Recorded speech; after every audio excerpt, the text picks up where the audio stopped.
मित्रों, नमो बुद्धाय।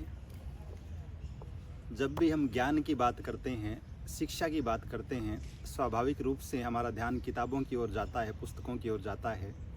और दुनिया भर में लाखों करोड़ों की संख्या में किताबें लिखी जाती है, हर साल बिकती भी है। बहुत बार ये सवाल भी उत्पन्न होता है कि किसी एक पुस्तक का नाम हमें बताना हो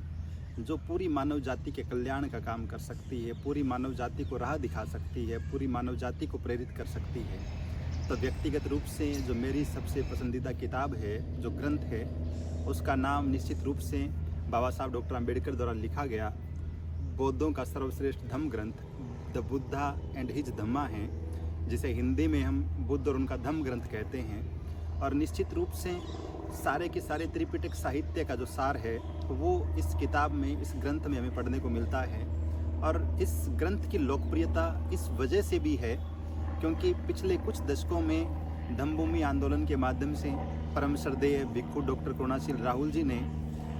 18 मार्च 2015 को इसी धम्म ग्रंथ को स्टेनलेस स्टील पर खुदवाकर विश्व के सबसे वजनदार ग्रंथ के रूप में कीर्तिमान स्थापित किया। इसी धम्म ग्रंथ को 18 मार्च 2016 को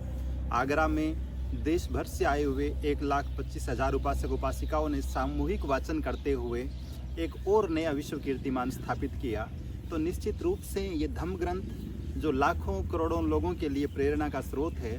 धम्म ग्रंथ जो लाखों लोगों के जीवन को बदलने का काम कर रहा है,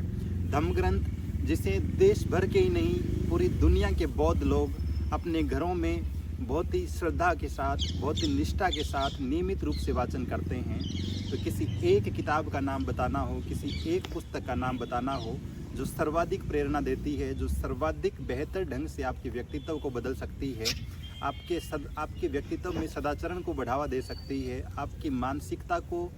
उस स्तर पर विकसित कर सकती है जिसे महाकारुणिक बुद्ध प्रज्ञा कहते थे, तो निश्चित रूप से आपको बाबा साहब डॉक्टर अम्बेडकर द्वारा लिखे गए इस सर्वश्रेष्ठ धम्म ग्रंथ द बुद्धा एंड हिज धम्मा का वाचन करना चाहिए, इसका पठन करना चाहिए।